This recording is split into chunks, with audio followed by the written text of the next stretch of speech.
नमस्कार, मैं हूं संजय शर्मा। आप देख रहे हैं 4 PM news network. Madhya Pradesh में चौंकाने वाला फैसला, मोहन यादव नए मुख्यमंत्री। निगाह अब भारतीय जनता पार्टी की यादव वोटों पर है। मध्य प्रदेश का हिस्सा, उत्तर प्रदेश का हिस्सा, यादव वोटों पे नजर है क्योंकि उत्तर प्रदेश में कोई खेला ना हो जाए, इसके लिए दिल्ली दरबार बहुत चिंतित है। तो समाजवादी पार्टी के वोटरों पे निगाह लगा दी है दिल्ली कमान ने। लेकिन ये फैसले क्यों हो रहे हैं, कौन ले रहा है, मोहन यादव का नाम कहां से आया, और क्या राजस्थान में एक बड़ी चुनौती दे दी है वसुंधरा ने। मध्य प्रदेश तय हो गया, राजस्थान तय नहीं हो पा रहा। मैं ले चलता हूं आपके उन पत्रकार के पास जिनको मेरे हिसाब से राजनीति की सबसे ज्यादा जानकारी रहती है। 1.5 दर्जन से ज्यादा किताबें लिखी हैं, टीवी चैनलों का चर्चित चेहरा है वो। एक लंबा अनुभव, 1 दशक का, 2 दशक का लंबा अनुभव पत्रकारिता का और राजनीति से जुड़े मुद्दों का। तो मैं सीधे डॉक्टर अभय दुबे के पास ले चल रहा हूँ। स्वागत है अभय जी आपका। और एक बड़ा घटनाक्रम, अचानक मोहन यादव का नाम सामने आया। ये कौन सी रणनीति है प्रधानमंत्री नरेंद्र मोदी और अमित शाह की कि बुलाई तो बैठक दल, विधायक दल की जाएगी, लेकिन पर्ची जेब से किसी ऐसे नाम की निकलेगी जिसकी किसी ने कल्पना नहीं करी हो। ये कौन सा खेल खेलते हैं ये लोग? देखिए, ये खेल तो उन्होंने पहले से सेट कर रखा था। ठीक जिस तरीके से उन्होंने झारखंड के मुख्यमंत्री का नाम पहले से सेट कर रखा था, मुझे लगता है कि ये खेल उन्होंने मध्य प्रदेश में भी सेट कर रखा था। और इसीलिए पूरे विधायक दल को मोबिलाइज किया गया, उसको समझाया गया लगातार कि आपको किसके नाम पे वोट देना है, और उन लोगों ने मोहन यादव के नाम पे वोट दिया। इस तीर से जो भाजपा आला कमान है वो कई शिकार करना चाहता है। पहला शिकार तो उसने ये किया कि एक ओबीसी मुख्यमंत्री को हटाया, उसकी जगह किसी दूसरे ओबीसी को लाना था। दूसरे ओबीसी, चर्चित ओबीसी केवल प्रहलाद पटेल सामने थे, प्रहलाद जो लोधी जाति के हैं।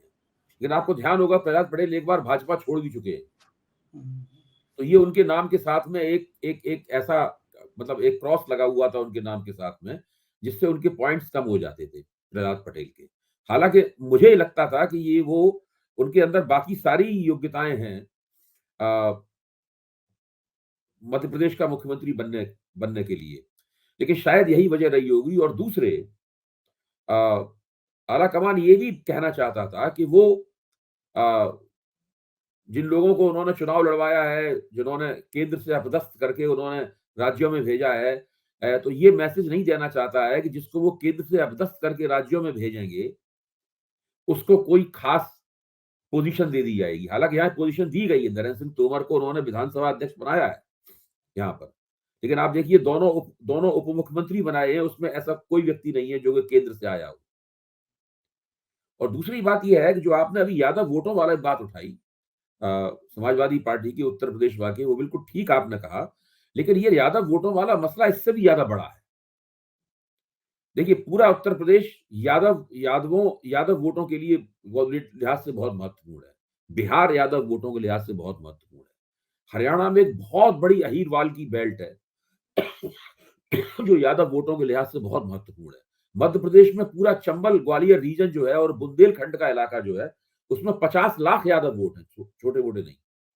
और खुद ये मोहन यादव मालवा रीजन से आते हैं, मालवा क्षेत्र से आते हैं। तो इंदौर के बगल में उज्जैन है, बिल्कुल जुड़ा हुआ, तो वो वहां से आते हैं। तो इसलिए भारतीय जनता पार्टी लंबे अरसे से भारतीय इस बात की कमी महसूस कर रही थी कि उसके पास कोई यादव नेता नहीं है। अब जब वो उत्तर प्रदेश में भारतीय जनता पार्टी किसी यादव को मुख्यमंत्री बना नहीं सकती, बिहार में उसकी हैसियत नहीं है किसी को मुख्यमंत्री बनाने की भारतीय जनता पार्टी की, हरियाणा में और पहले से ही मनोहर लाल खट्टर को उसने पूरी बागडोर दे रखी है, और फिर मुख्यमंत्री, वो प्रधानमंत्री के चहेते हैं, तो अब उनको हटाया नहीं जाएगा। तो मध्य प्रदेश में ही उनके पास एक मौका था जहां पे वो एक नेता को, यादव नेता को मुख्यमंत्री बनाए और उसको एक धीरे धीरे करके ऐसी बड़ी हस्ती में तब्दील करें। तो बीजेपी के छापामार दल का नेतृत्व करते हुए वो उत्तर प्रदेश, बिहार और हरियाणा के यादवों के ऊपर वो छापे मारे, यादव वोटों के ऊपर वो छापेमारी करेंगे, इनके नेतृत्व में पूरी छापेमारी की जाएगी। तो ये जो उन्होंने किया है, उससे बिल्कुल स्पष्ट हो गया है कि भारतीय जनता पार्टी लोकसभा चुनाव में 2024 में यादव वोटों को भी अपनी ओर खींचने की उम्मीद रखती है। कितने खींच पाएगी, कितने नहीं खींच पाएगी, ये एक अलग बात है, लेकिन कुछ ना कुछ वो यादव वोटों को अपनी ओर खींचने की वो कोशिश करेगी। अच्छा, इनके पास प्रशासनिक अनुभव भी है। शिवराज सिंह चौहान मंत्रिमंडल में 2 बार मंत्री भी रह चुके हैं और संघ और भारतीय जनता पार्टी के कार्यकर्ता हैं, 84 से लगे हुए हैं, साधारण परिवार से आए हैं। तो बाकी और दूसरे, जब कभी आप गूगल में टाइप करते हैं कि मध्य प्रदेश के यादव नेता, तो इनका कहीं नाम आता था, बाकी इनका नाम कहीं नहीं आता था। तो एक तरह से बिल्कुल ये सबको चौंकाने वाली ही पसंद साबित हुए हैं। अब देखना ये है कि क्या ये भारतीय जनता पार्टी की उम्मीदों पर खरे उतर पाएंगे? क्या ये मध्य प्रदेश की जो जटिल राजनीति है उसको साध पाएंगे? आप देखिए, ज्योतिरादित्य सिंधिया के अरमानों पर पानी फिर गया। शिवराज सिंह चौहान के मन में अगर कोई झांक कर देगा तो वो बहुत बहुत नाराज होंगे इस वक्त। हालांकि उनके मुंह पे हमेशा मुस्कान ही रहती है, वो कुछ भी हो जाए वो मुस्कुराते ही रहते हैं, लेकिन वो बहुत ज्यादा नाराज होंगे। और प्रहलाद प्रहलाद पटेल के से आप पूछिए, वो भी हमेशा बहुत विनम्र बात बोलते हैं, लेकिन उनके मन में भी अगर आप झांक कर देखें तो वो भी बहुत ही कुपित होंगे कि ये क्या किया इन्होंने हमारे साथ। अब नरेंद्र सिंह तोमर सोच रहे होंगे कि चलो बच गए, कुछ तो हमारे पद मिला और उनको विधानसभा अध्यक्ष उनको बना दिया गया। एक यहाँ मैं एक नाम और एक नाम और कैलाश विजयवर्गीय, कैलाश विजयवर्गीय। उनके बनने की खैर मुझे पहले भी उम्मीद नहीं थी। अच्छा, एक और बात कहूंगा, अगर आप छत्तीसगढ़ के मॉडल पर गौर करें, छत्तीसगढ़ में इस तरह नेतृत्व का परिवर्तन हुआ है, तो आप उसमें देखें कि उसमें रमन सिंह ने काफी चतुराई से काम लिया। रमन सिंह ने जिस तरीके से अपनी पॉलिटिकल हैजिंग की, वो अपने आप में एक नमूना है कि पुराने नेताओं को जिनका महत्व कम होता जा रहा हो, उन्हें किस तरह अपने आप को अपना बचाव करना चाहिए। रमन सिंह ने कह दिया कि मैं मुख्यमंत्री की रेस में हुई नहीं, अगर मुझे जिम्मेदारी दी जाएगी तो मैं जरूर पूरी करूंगा, लेकिन मना नहीं करूंगा, लेकिन मैं रेस में नहीं हूं मुख्यमंत्री की। उन्होंने अपने आप को मुख्यमंत्री का चेहरा मानने से इनकार कर दिया। इसके बाद में क्या हुआ, नतीजा सबका क्या निकला? नतीजा ये निकला कि जो व्यक्ति बना वो रमन सिंह का खास आदमी है, और खुद रमन सिंह को विधानसभा का अध्यक्ष भी बना दिया गया। इस तरह देखा जाए, पुराने नेताओं में केवल रमन सिंह है जिनके दोनों हाथों में सुगंध लड्डू है। मुख्यमंत्री उनका नजदीकी व्यक्ति है, और जाहिर है वो 15 साल मुख्यमंत्री रह चुके हैं, काफी उनकी राय मशवरे से छत्तीसगढ़ का शासन प्रशासन चलाया जाएगा। दूसरे, रमन सिंह के बेटे के ऊपर करप्शन के आरोप हैं। सब लोग जानते हैं कि पिछले 15 साल के शासन में उन्होंने बहुत चांदी काटी है, तो वो उसको सुरक्षा पूरी मिल गई, उसके खिलाफ अब कुछ नहीं होगा। तो रमन सिंह ने अपनी जो पॉलिटिकल हैजिंग की है वो बहुत जबरदस्त की है, और लेकिन इन लोगों ने कोई पॉलिटिकल हैजिंग करने की जरूरत नहीं समझी। इन सब लोगों को लगता था कि ये सब लोग मुख्यमंत्री बनने के लिए उतावले हैं, वो गले पे उसी तरह पटके डाले हुए। यहाँ तक कि भाजपा भोपाल में भाजपा कार्यालय के सामने नारे भी लगवाए गए। अब वो किसके किसके समर्थकों ने नारे लगाए ये अभी तक समझ में नहीं आया है, लेकिन वहां मैंने ट्वीट किया है, उसमें नारे लग रहे थे, मामा जिंदाबाद, मामा की वापसी, खूब जम के मामा जिंदाबाद नारे लग रहे थे। देखिए, शिवराज सिंह चौहान के समर्थक, शिवराज सिंह चौहान ने अपना नाम इस कटवा लिया। इन 3 पुराने नेताओं में केवल शिवराज सिंह चौहान के सामने ही मौका था कि कुछ कोई आउटसाइड चांस था, लेकिन उन्होंने अपना नाम कटवा लिया। देखिए, जहां तक राजस्थान का सवाल है, वसुंधरा राजे। अबे जी, मैं भी मध्य प्रदेश से एक दो चीज पूछना चाहूंगा आपसे। नरेंद्र सिंह तोमर के बेटे के 500, 700, 800, 1000 करोड़ के लेन देन के वीडियो वायरल हुए। विदेश में बैठे व्यक्ति ने आरोप लगाए, गंभीर आरोप लगाए, सबूत दिखाया, वीडियो दिखाए, उसकी जांच नहीं हुई। एक एफआईआर हुई, एफआईआर में कोई जांच प्रगति नहीं हुई। लेकिन एक सेंट्रल मिनिस्टर रहे व्यक्ति के घर पे, जो प्रधानमंत्री के घर से कुछ ही दूरी पे घर था, उसने कहा कि पार्सल भिजवाया, उसके घर पे पैसे का लेन देन, वीडियो भी थे। इतना बड़े आरोप के बाद जब कांग्रेस के सांसद के घर 300 करोड़ कैश मिलता है तो देश भर में प्रदर्शन होता है।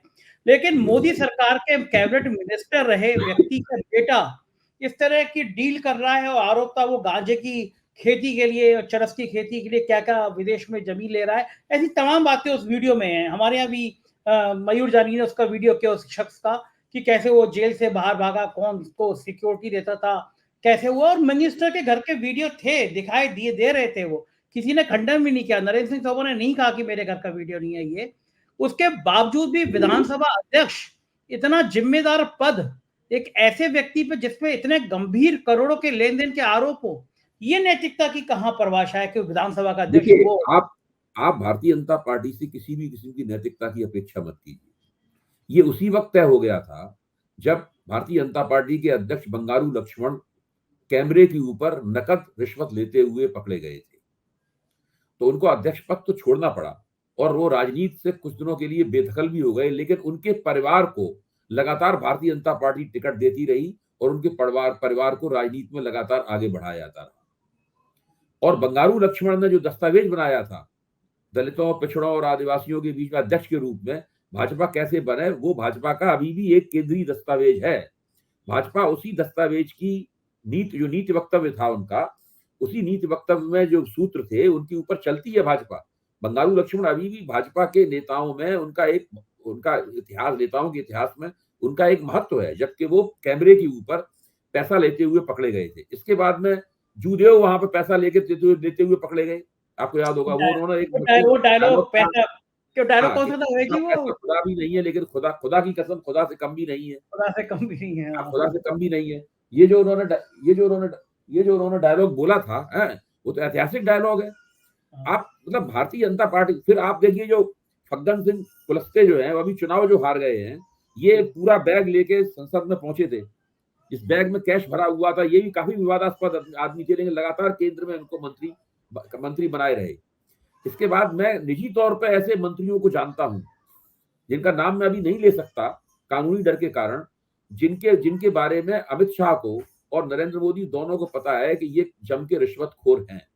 ये बात सही है कि ऐसे मंत्रियों को तुरंत, नरेंद्र मोदी की शैली क्या है कि वो ऐसे लोगों को जिनके ऊपर इस तरह के आरोप आते हैं, अगर वो पकड़े नहीं गए हैं, स्मार्ट हैं और छुपे हुए हैं, तो वो थोड़ा इंतजार करते हैं, उसके बाद फिर धीरे से उनको ड्रॉप कर देते हैं।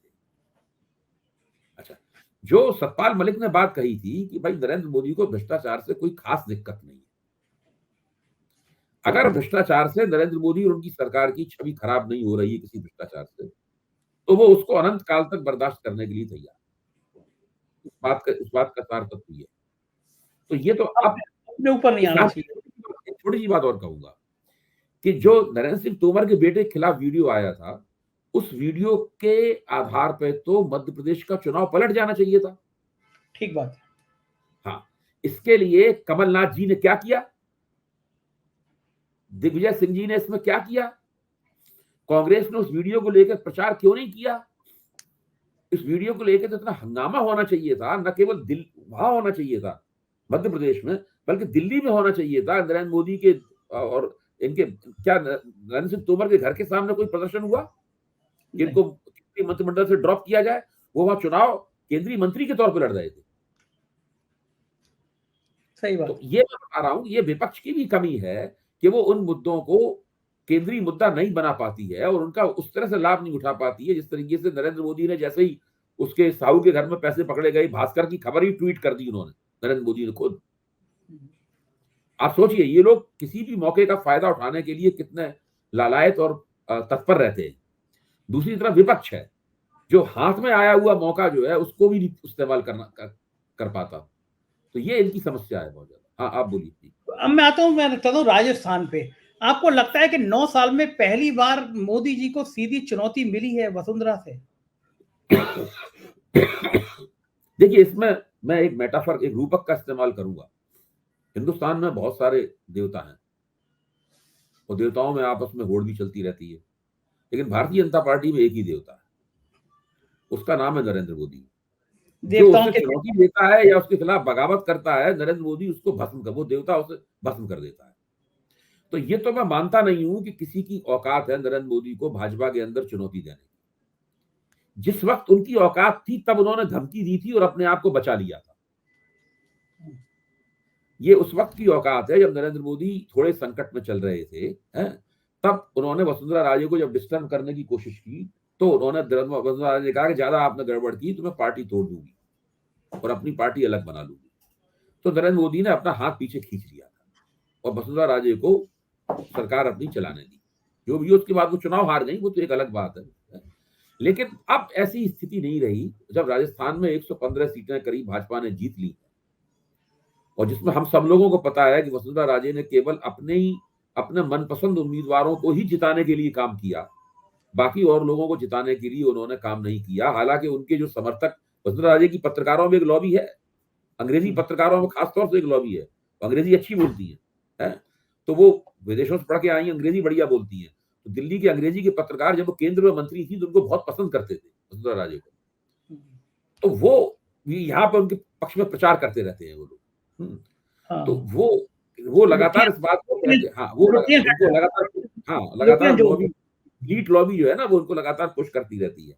इसके बाद भाजपा के जो परंपरागत किस्म के कार्यकर्ता हैं, नेता हैं, जो नीचे से उठ के आए हैं, वो उनको बहुत ज्यादा पसंद नहीं करते, क्योंकि भाजपा के बहुत सारे नेता ऐसे हैं जो कि जैसे यही आप देखिए, ये जो यादव मुख्यमंत्री बने हैं, ये भी नीचे से उठ के आए हैं, ये कोई एलीट घराने के नहीं है। जो साय मुख्यमंत्री वहां बने हैं, वो भी नीचे से उठ के आए हैं, पंच बने थे सबसे पहले, तो वो लोग इस तरह के हैं।